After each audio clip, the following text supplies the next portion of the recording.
Ang lakas naman ng loob nyo.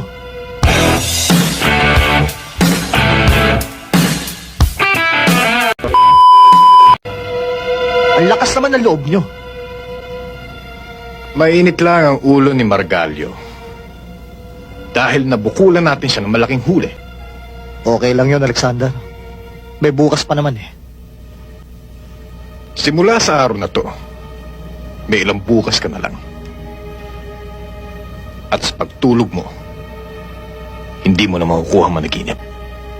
Managinip ka man, dun na sa impyerno. Bilangin mo kung ilang tulog pa ako, Alex. At sa huling tulog ko sa impyerno, nandun ka na rin.